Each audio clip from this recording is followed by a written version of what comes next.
Welcome back to Talking Story. This is one of the things I love most of all. It is time to hijack somebody's TBR. I have Mandi, such an amazing, supportive follower, patron of the channel, has agreed to meet me here in her Talking Story t-shirt, which is amazing. Yes. To have her TBR hijacked. Now, before we go any further, I want to get this out of the way, right? So I feel a little bit under the gun here because Okay. Mandi's a real deal critic. I have read her reviews. Like, she is really good, knows what she's talking about. So if you guys are not following her on Instagram, you go find BiblioGoddess912 and you follow Mandi, because she will point you to some authors that you have not found yet in the genres that we love. And she is really, really good. Thank you. So here, I'm under the gun to pick something really good. I feel a little pressure. Yeah, I read about 10 to 15 books at a time. Oh my gosh. Are you serious? Yeah, I'm not kidding. People think I'm crazy, and I don't know how I keep it straight, but I really do. I'm reading The Tainted Cup right now. I'm reading The Third Aragon. I'm reading a space opera, Deza and Kalia. Like, I have a whole list. I think it's about 12 books that I'm reading right now. Wow. I don't know how I keep it straight, but I do. And then some books I review on my page. I have to do one at a time. I just finished Tainted Cup. How are you liking it? I think it's good. I mean, I only just started it, but I mean, I think it's really good because I also want to read City of Thieves. So I just started both of them last night, and I think it's going to be an exciting ride for both of them. I think you're excited. I think you're going to love both of them. We got to compare notes when you get further in. But okay, definitely. So let me try and get the vibe here, Mandi. Let me try. I want to make a good pick. Want to make a really good pick when we hijack your TBR, because how about I show you my shelves? That would be awesome. Can you do that and point out some of your faves? Okay, so I have a bunch of books up here, but of course I've got my Harry Potter collection, my ACOTAR. Those are some of my faves. And then I also love Helen Hopkins. I love The Twilight. I love Babel. I've got my Anne Rice, my Sherlock Holmes. Okay. I love Alice in Wonderland. Jim Sargent, he does books set in World War II, during World War II, and they're kind of conspiracy related books. They're so good. It's two people who work under FDR as kind of agents for him, and they're Frank and Mikey. They're awesome agents, so I love those. I'm all over the place with my reading. I also love historical fiction. I have my historical fiction over here. Like I said, I'm all over the place. I don't necessarily have just one genre that I love. I love historical fiction. I love fantasy, but I also love I also love, like, I love Mitch Albom. You know, I love Ellen Hopkins, which those are books about, you know, some of them are about mental illness and drug addicted teens. So as far as having one niche, I don't really have that. I can, as long as it's a good book, I'll fly through it. Like I said, I'm in the middle of Aragon, but I'm also reading an Ellen Hopkins book with my 15-year-old. And those are completely different genres. Oh, absolutely. So, okay, let me try and break this down into categories. What would you say, like, what makes a romance book fly? What is it? The characters? Is it the relationship between the two main characters? I like because I mean, I even like and what's his name? Nickel. He writes, his books have The Notebook, the guy that wrote The Notebook. Oh, yeah. Nicholas Sparks. Yes, Nicholas Sparks. So I even like him. So I don't necessarily, it doesn't have to be like an ACOTAR fantasy romance, but for romance, for me, there has to be a deep connection. I just like a book that has the two partners in it. Like, that's part of why I liked ACOTAR. It was deeper. They had that bond, that fairy type bond, you know. And Nicholas Sparks, he's really good, i.e. The Notebook. He's really good at writing a love story that has such a deep inherent can't stay away from you, soulmates type connection. That's what I like in my romance. Okay. We're getting warmer. How about fantasy? Is it world building? Is it characters? Like, what's the number one thing that sucks you in? Good world building, and I love me a good dragon. They're not a must, but I do love me a good dragon. Okay. I love my Aragon books. I'm taking my time with them. But I love a good dragon, a sentient dragon, a dragon that speaks with you. That's kind of why I really love Aragon, is because it's not just like the dragon as a pet, right? The dragon works with Aragon. They speak to each other. Again, it's a deep connection. I really like books that have deeper connections as far as fantastical animals that are in them. I don't like them to be kind of like it's a little fairy that sits on my shoulder and it's pretty. I like it more like, you why is that fairy there? Can you speak with that fairy? What is the fairy's role?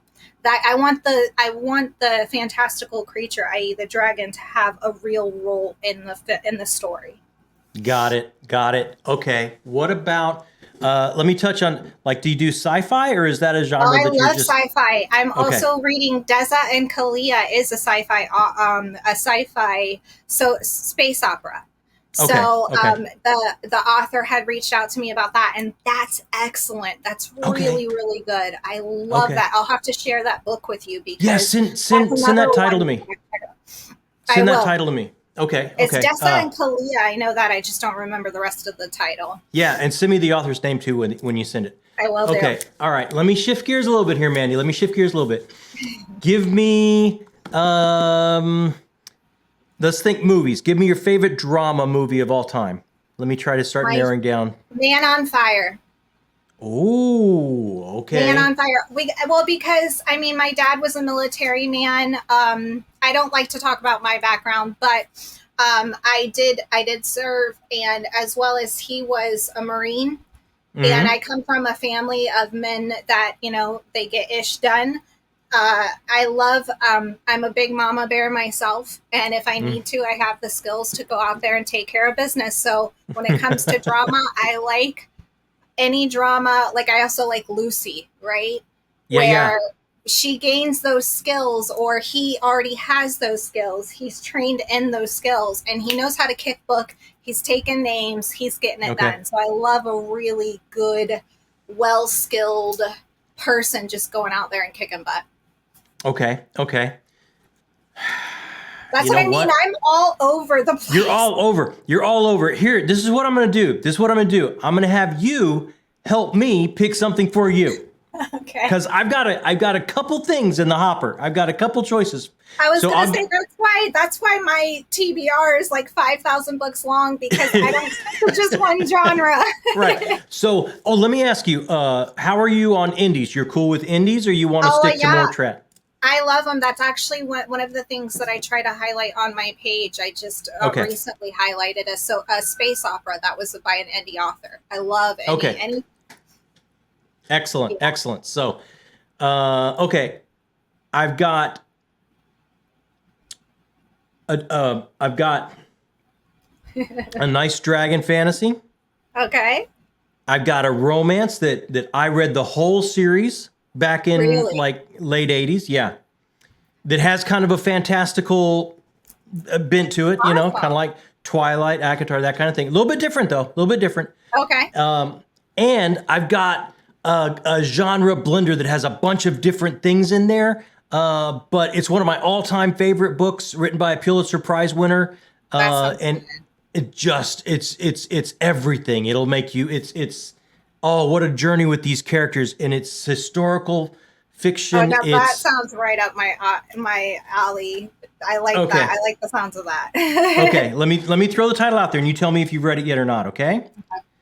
Okay. I just did my all-time favorite list, and this was on it. So, Cloud Cuckoo Land by Anthony Doerr. I've been wanting to read that, and I haven't yet. You're on. You're on. Your TBR is hijacked. I'm sending it to you. This thing, right. it's gonna follow this young girl in Byzantium that has to get called up to steal something. It's gonna follow this young man that his oxes and him get constricted to carry a cannon to the front lines, Wow. a modern day vet that kind of gets volunteered to help out some kids in a library do a production. And someone in the used to act too when I was in high school. That's awesome. Someone in the far-flung future of will humanity survive or not? And there's a mystery going on. And how does this all tie together? How are we connected as people? And the ending of this will just leave you sad and hopeful all at the same time. It's a whole human experience. Amazing. You in? Are you in? I'm so in. I'm so in. That sounds fantastic. Okay. Your TBR is hijacked. I'm getting this on its way to you tomorrow. Awesome. And then as soon as you read it, you hit me up and we'll come back and you let me know how I did. All right. Will do. Thank you so much for this opportunity, John. I enjoyed it. Mandy, I can't thank you enough. I know how busy you are running your Instagram channel, reading all these books, shining a light on so many authors, indies and trad and otherwise. Yeah. For you to kind of carve out a little bit of space for me to throw something your way, I really appreciate it. And I appreciate how much support you have given us. You are just the absolute, you're just a doll. You're the best. You're so supportive. You're so nice. You're so sweet. And this is my absolute pleasure to do this. So I can't wait to hear how you like this. Wonderful. I am so excited because that was one of those books. I had seen the video you were talking about where you had highlighted it. And I was like, man, I've been meaning to get to that book. And he makes it sound so good. I've got to read it. So I'm glad that's your suggestion. It is on me. It's coming your way. Awesome. And Thank you. Everyone, BiblioGoddess912 on Instagram. You go look it up right now. You're going to be blown away by a real critic's reviews. Thank Mandi, you. Thank you so much for your time. I'm going to see you back here as soon as you finish. Hey, just a quick break from the show to say a very special thank you to all of our correspondents, our directors, and our producers here that help us build the channel. Together, they do so many things. They help us make decisions. They help us keep the lights on and keep rolling, all the way up to taking over our channel once a month and getting their content on our channel. If you're interested and you have any questions about it, right down there in the description box under the Patreon link, you can find out all about it. And just a very special thank you to all of these people. Now, back to the show. Welcome back to the channel. Welcome back to Talking Story. We are here with part 2 with Mandi, BiblioGoddess912 on Instagram. If you have not found her yet, the reviews are amazing. Her site on Instagram is amazing. Her opinions are amazing. Her work is amazing. And her visuals and editing are amazing. You absolutely have to check it out. So we're here for part 2. We already went through part 1, Mandi. I sent you Cloud Cuckoo Land by Anthony Doerr. Now, I have such a hard time kind of saying what this book is. Like, is it historical fiction? Is it sci-fi? Is it literary fiction? Because this guy won the Pulitzer with All the Light We Cannot See, and they don't just hand those out like Pez candy. I mean... Yeah, you could almost even say magical realism in some ways. You could absolutely say that. I mean, I really don't know because like you said, I mean, there's futuristic things thrown in there. There's historical fiction thrown in there. I'm guessing because what I do whenever I do my book reviews, I always for the hashtags so that if somebody's looking up for something in particular, I always make sure to look up genres. And a lot of the times, especially books like this, will be a part of pretty much all that you named. You've got your historical fiction. It's never just one genre when it comes to something like this. So I'm guessing it probably dips its toes into all of those. So the one thing I do call it is special. It takes all these different parts and genres and makes them work. Kind of give me an idea. How did I do picking a book out for you? Overall, how did it hit you? Oh, you did. I mean, you did fantastic because like I told you from the beginning, I will pick up just about any book. I mean, I love historical fiction. That's something that I tend to, that and fantasy, I do tend to lean towards, but I have picked up everything from Anne Rice to Leo Tolstoy, and then you've got Aragon. I'm currently reading. I'm in the middle of Two Towers. I love Hopkins. I love Twilight. You know, like I said, Pony Wife by Beverly Bird. That's about the Cherokee. So I love Stephen King. I will read anything. So it can be difficult if you're trying to find a book for me. And this was perfect because it did have about a little of everything. Yeah. So loved it. Oh, so okay. Well, let's start breaking it down the way I do, so we can kind of get like your final score and everything. So let's start with how we like to start when I review a book: world building. Now, it's not a fantasy. He didn't have to create an entire world. But there's so many different things going on. Yeah.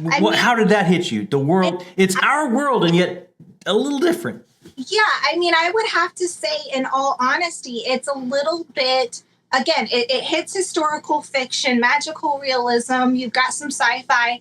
But in a way, he had to kind of dip his toes into many different worlds for that. And I was talking to my daughter while reading it, and I even read her some passages, and I was like, I'm tasting what this person is tasting. Yes. I'm seeing, I'm hearing, I'm feeling. And it did not matter what world I was in at that moment, whether I was on the ship or I was with Omir and his oxen, I always felt like I was right there. I mean, I could see the library, I could see the owl, all of it. Yeah. So he gave you that sense of place, even though he's jumping to totally different time periods with different characters.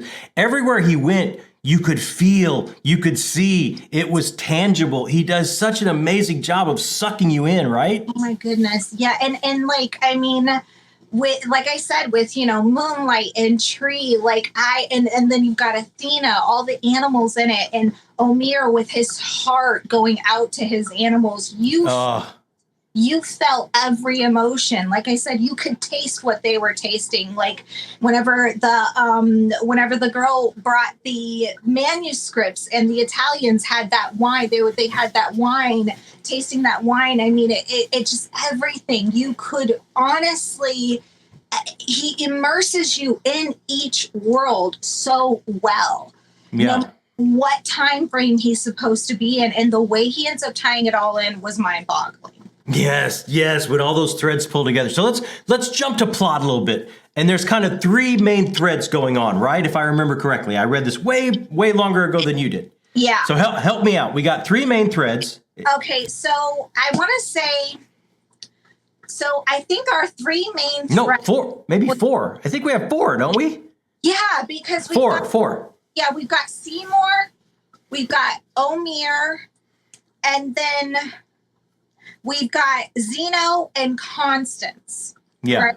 So, because I kind of spaced on two of the names. So, yeah, so there were four main plots. And again, in all different time frames, which was absolutely, I mean, I was so confused in the beginning. I'm like, wait. Yeah. How in the world are we going to tie all this together? But yeah, so there's four main plots. You got Anna, Omir, Seymour, Zeno, and Constance. Right. So give me a little taster of each of those plots if you can. Like, help remind me. I remember Omir is with his oxen going to the front, yes, dragging the cannons. Omir had the cleft palate. Mm-hmm. So if you recall, his family kind of had to move outside of town. Because of the fact that people kind of saw him almost like a demon. He was different. Nobody knew what to expect from him. And his grandfather had originally taken him out, and he was going to leave him and couldn't.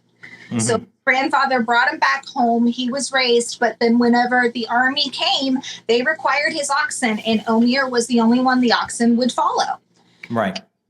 So that's how that plot went. And then, of course, you have Anna, who is living pretty much in a nunnery, and her and the other nuns, along with her sister. I believe her sister was named Mary. I could be wrong. I think so. Yeah, I think Mary. Yeah, we're all, they would all be doing like the cloths and everything, doing all the sewing for the church and whatnot. And it was Anna who found this original story about Cuckoo Land in a kind of a dilapidated old, almost shack or tower, really. She would climb up into the tower and get all the manuscripts she could find that weren't falling apart from mold and bring it to Italians to sell so she could get medicine for her sister who had hit her head. And then, of course, you have Constance, who is on what seems to be this ship in what seems to be in the middle of space. Right, like in the far future. Yeah, so you're jumping way ahead because, again, Omir and Anna are back in, I want to say like, oh my goodness, I want to say like 1400 somewhere in there. So they are way back. And then you got Constance all the way in the future in what seems to be a ship that is floating around in space. Something has happened to Earth, and that ship is the last of humankind as far as they know. Right. You've also got Seymour. Yes. Love Seymour. Yes, I love him. He is I want to say he's like autistic. He has trouble with all kinds of any kind of sensation, whether it be a lot of different tastes or sounds or touching different things. So he wears earmuffs all the time, and he ends up finding this owl in the quiet of the forest that he falls in love with. But again, like I said, he can't handle a lot of overstimulation. Right. And I would say he's pretty much in present day. So you've got Constance in the future, Omir and Anna all the way in the past, and you've got Seymour present day. Right. And Seymour gets kind of drawn into directing this play with children in a library. Yeah, well, actually, that was Zeno. So, okay. Yeah, if you recall, so Zeno is our last person. So Seymour, if you recall, because of all the overstimulation and what happened with, they decided to build, I want to say it was homes of some sort in the middle of the forest. He lost his owl. He got pulled into a revolutionary type group. Yeah. And it was Zeno who was, he was a young man, and his father, he and his father lived in this little kind of rundown shack with, and he ended up getting a dog. And then his father falls in love with a woman who is a neighbor, and him and his father end up moving in with this woman. And then his father goes off to war and passes. And then later on, Zeno also ends up going off to war. But when he comes home, he inherits the house from the woman and has a very simple life. He's very regimented. But if you recall, he falls in love with another gentleman in the war, goes to visit him. And when he comes home, he ends up with that gentleman's influence, really. He's the one that ends up starting to translate Cloud Cuckoo Land, the story of the donkey who ends up becoming, he's originally a man. He ends up trying to cast a spell to become a bird, accidentally becomes a donkey. Yeah. Totally be me. I mean, when I told my daughter that, she's like, yeah, Mom, that would be you. That'd be you. Yeah. He is the one that becomes immersed in trying to translate this, which in turn, when the children kind of start going crazy in the library with nothing else to do, the librarian pulls him in to say, give these kids something to do because I'm going to tear my hair out. Yeah. Children who end up finishing out the story, because if you recall, Cloud Cuckoo Land, they had only been able to find very broken up pages from it. And because of that, not all of it was there, but with the children's imagination and Zeno's skills in translation, it became a hit. Right. Yeah. So they put on that play.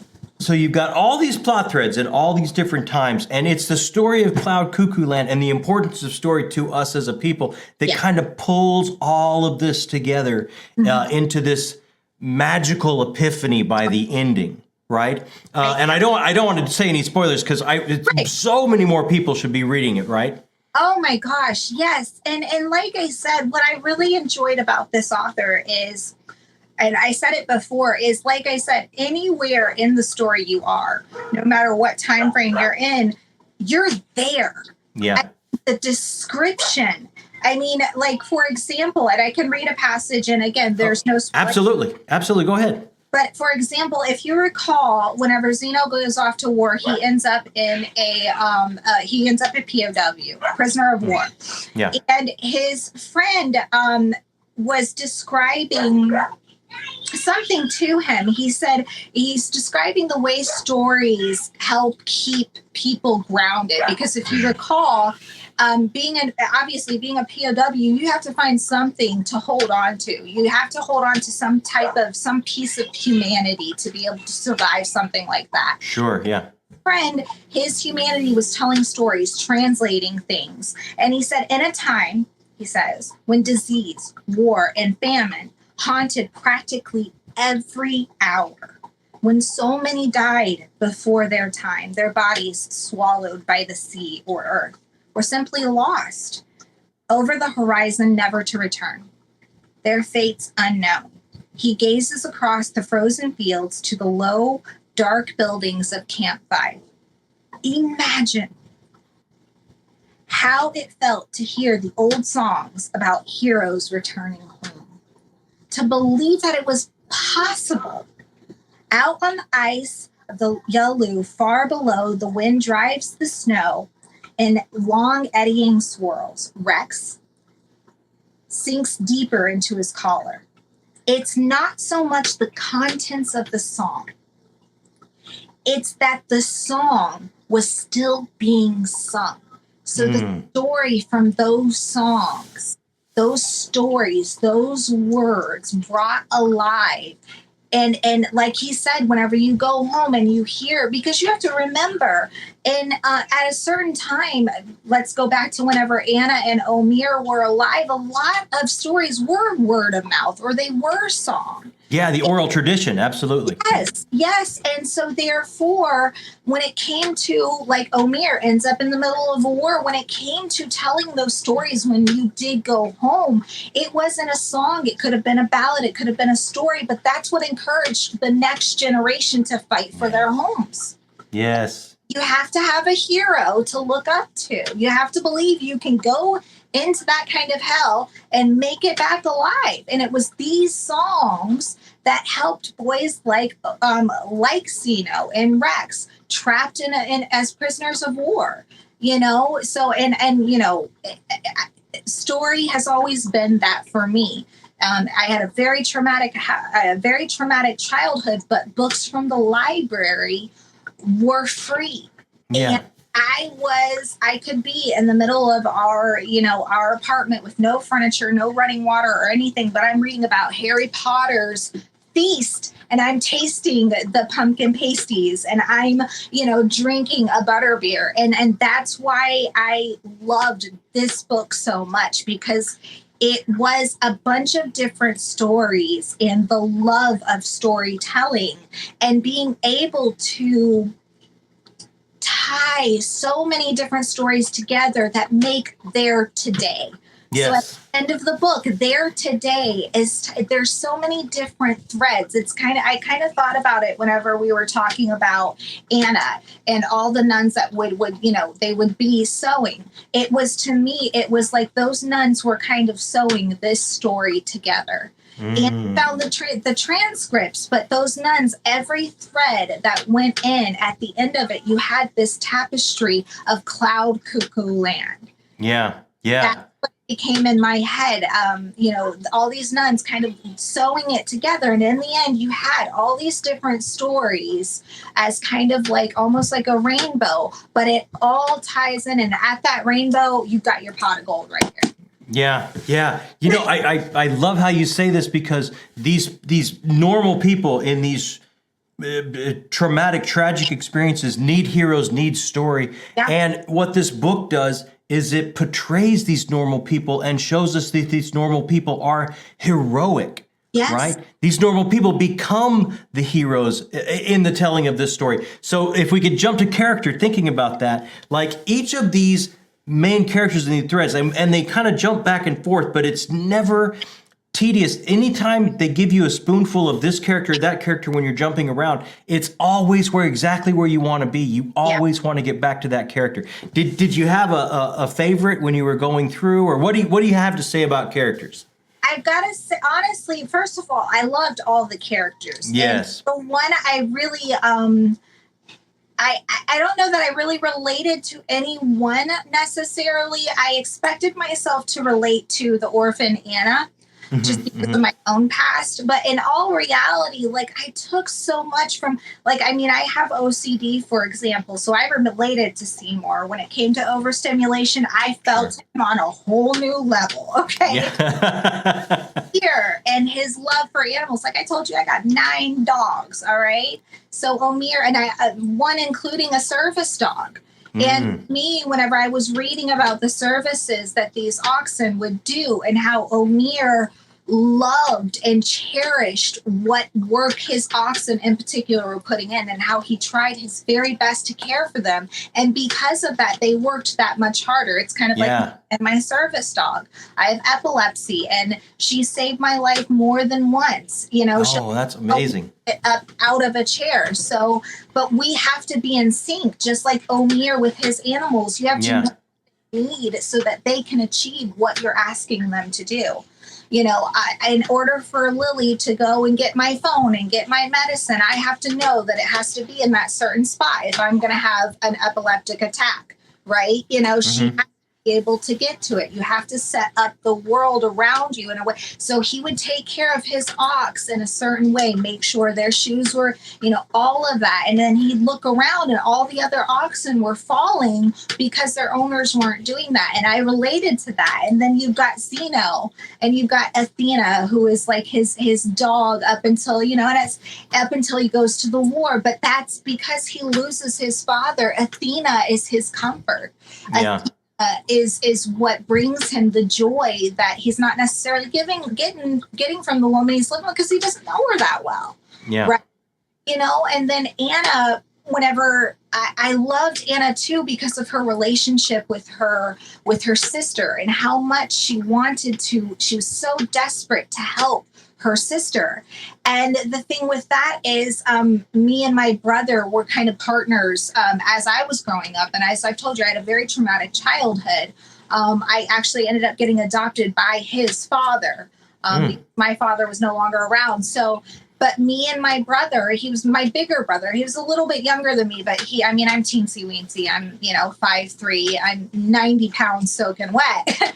And he was, he's a big guy. And I always called him my bigger brother, and he always took care of me, and so we had to take care of each other, because I was pretty much 9 years old, and I had my little brother about a year and a half younger than me. And then I had a newborn baby handed to me, and I had to take care of those kids, make sure they were fed. It was what it was. But me and Matt, we pulled together and we did it. And that's what I felt like it was with especially once the war began with Anna and her sister. They pulled together and they made it through a big portion of the war. Their whole world was falling around them, but they had their story and they had each other. And I remember sitting in my, apartment, reading to my brother, keeping him distracted from, everything that was happening in our world. And so I related to that so much, the story, grounding them in the comfort that they have in each other. Wow. Wow. So the characters hit you in really personal ways, kind of each and every one of them, right? Oh, most definitely. Wow. This is awesome. I feel so good about this pick now. Okay. So all the characters hit you like this. So just one question for Pace, like kind of sometimes when you get a book like this with so many different threads and the mystery, sometimes the pace can bog down, because it's like, just get to it. What is going on here? Did you ever feel that, or did the pace just roll along for you? And that's what's so brilliant about never did I feel that. Yeah. At the time, I was pulled into another world. In the beginning, like I said, I was very confused. I'm like, wait a second. But it is as little by little with each thread that was threaded into this big tapestry at the end, it made sense why we were being pulled in each direction little by little. So now I sit like, oh, I just wish I could get to Omir again. I miss Moonlight, and or I want to hear about how the donkey is faring at this time. I'm really worried. I never felt that way. I always, little by little, it made perfect sense why I was where I was in the story. Yeah. Okay. So the last thing, and I think I know how you feel about this because you had to read a part of it. What did you feel about the prose, the style of the words, the imagery? The prose, I mean, I have I have a whole list of quotes that I wrote down because, I mean, and if I could read one more passage. Absolutely. Because I feel like this kind of sums this whole story up. This is the tapestry at the end. When Atheon peered into it, she says, he saw the heavens and the earth and all its lands scattered around the ocean, all the animals and birds upon it. The cities were full of lanterns and gardens, and he could fairly hear music and singing, and he saw a wedding in one city with girls in bright linen robes and boys with gold swords on silver belts, jumping through rings, doing handsprings and leaping and dancing in time. But on the next page, he saw dark, flaming cities in which men were slaughtered in their fields, their wives enslaved in chains, and their children pitched over the walls onto pikes.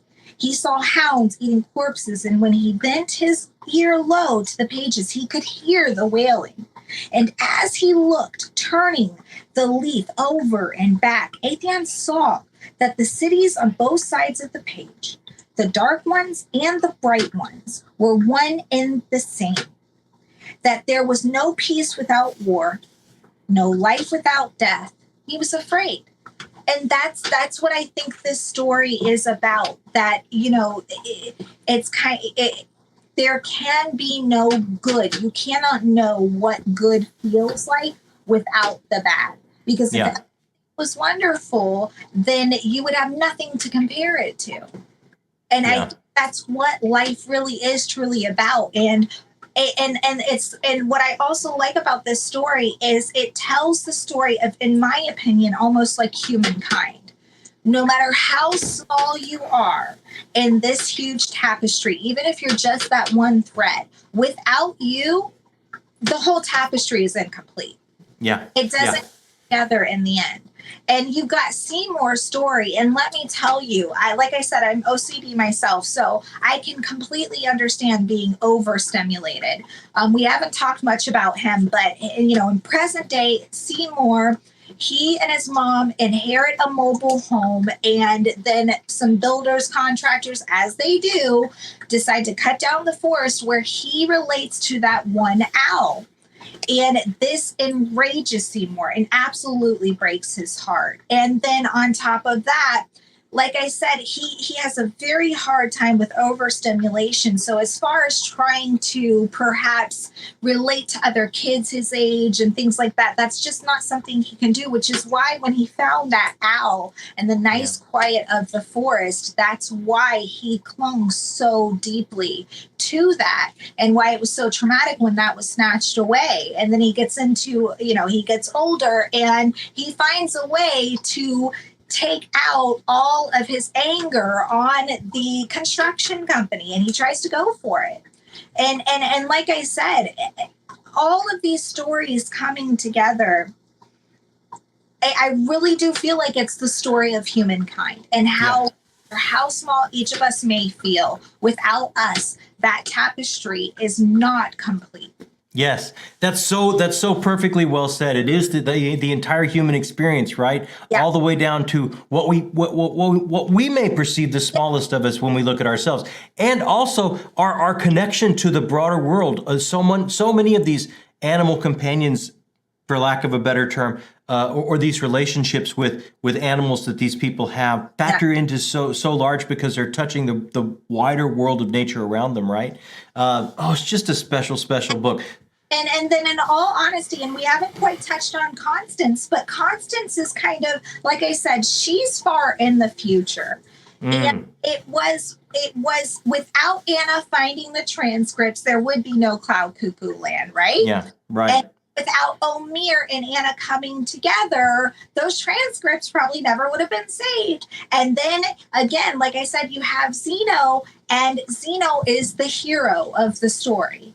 And we don't have to go into why, but he's the hero of the story without having gone off to war, without him having learned what it was like to be under such incredibly stressful situations. When him and Seymour meet in the library where he's helping the children put on the play, Zeno would not have been able to do what he had to do, right? Yeah, exactly. And then without Seymour being the genius he was, a lot of, especially, if you're OCD or autistic, there are a lot of those types of people do also, they've got very big strengths in other areas, and he's pretty much a genius. Yeah. I mean, very, very highly intelligent. Without his help, the spaceship that Constance is in would not have come to fruition, right? Right. So, and the thread of this story passing from one time to another is so beautifully done. One story to another, woven through these this grander tapestry of human experience, like you described. So great. So, okay. The last thing we have to do is we wrap things up with a 5-star system here. What are you going to give my pick for you? 10 stars. I mean, this, like I said, this is the human experience. This is, like I said, I have Cherokee blood in me, and it's our oral stories. It's the stories and how human nature brings all of that together in the end. And it's so fitting that you start out with these nuns, like I said, sewing a tapestry. And I feel like at the end, you have your tapestry, and everybody has, no matter how small they feel in the moment, has such a huge hand in how that tapestry is going to turn out. This is the human I think that everyone should read this book. This should be just as, and this should be required learning right with, To Kill a Mockingbird, in my opinion. I could not agree more. I could absolutely not agree more. Oh, gee, this was a great thrill for me. Thanks so much, Mandi, for letting me hijack your TBR. It was really special for me. Thank you. And any other recommendations you have, please. I'll take you up on that. Hey, Eric, thanks so much for joining us. Thank you, Mandi, again. Remember, BiblioGoddess912 on Instagram. Look her up. She has wonderful reviews and amazing editing and video things to accompany the reviews. They're just astounding. Hey, hit us up with what you think we could hijack my TBR with. Hit me with some suggestions or recommendations. Let me know if you've read Cloud Cuckoo Land by Anthony Doerr, because I love comments. We're going to answer them right away. The whole reason we started this channel was for comments. And while you're down there leaving one, hit the thumbs up button. That does help us grow and reach new people. And hit the what? You got to get the tingle. You got to get the tingle. Hit the subscribe button if you haven't done that. And it does. What does it do, Mandi? It's got that tingle. You'll feel it all over. I guarantee it. Absolutely. Through story, we get to come together and share the human experience. Yes. There's no way that doesn't give you a tingle. Hit that subscription button so we can hang out more and more again. My name is John Minton. I want to thank Mandi one more time. Mandi, thank you so much for allowing me to share one of my favorite stories with you. And taking some time to talk with us about it. It was really special for me.